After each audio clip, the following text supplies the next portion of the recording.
tire on the first session. I had this weird feeling in my head that that was what's gonna happen. Thankfully, that's it.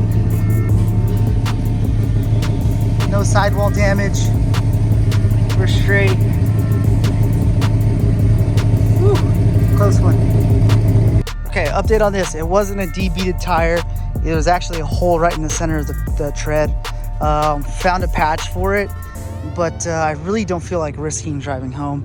Also, for my day at Streets, I corded my tire, and when I took the tire off, I noticed there was a bunch of cording wrapped around my axle, so I got a little tail for today until I go home and cut it up.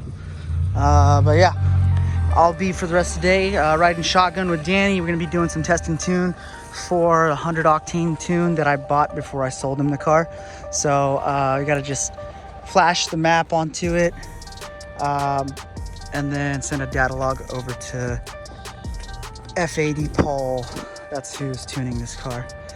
The upgrades done to the car since the last time is new front pads, new pads all the way around, new front rotors.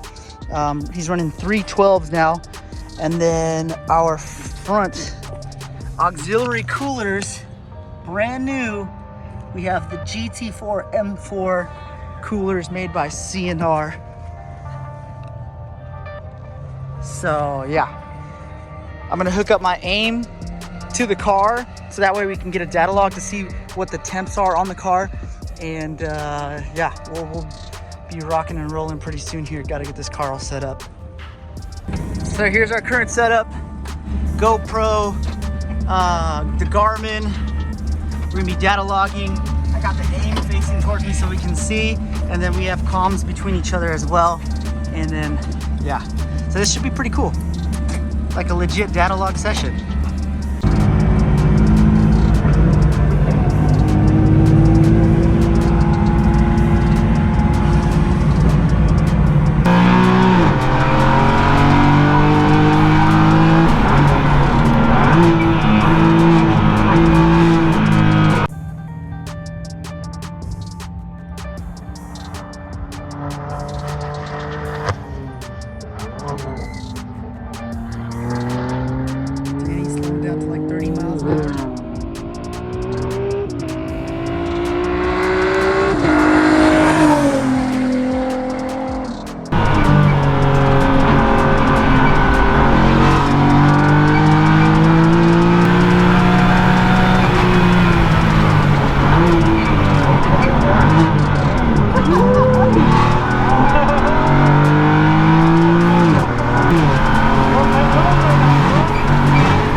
So we're gonna go back out right now and do a couple more laps. I did a couple laps, but then the car started to fuel starve. I thought it was a transmission issue, and then I noticed that the car was at an 1/8 tank of gas. Pretty much with every other BMW, these motherfuckers start to fuel starve in corners when you get below half a tank. So yeah, other than that, car felt great. I will give you my closing thoughts and opinions of my old car pretty soon here. But temps stayed fine. Everything felt great, and I don't think anything will change these next couple laps, but we'll see.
just got done driving it, and fuck, man, I fucking miss this car.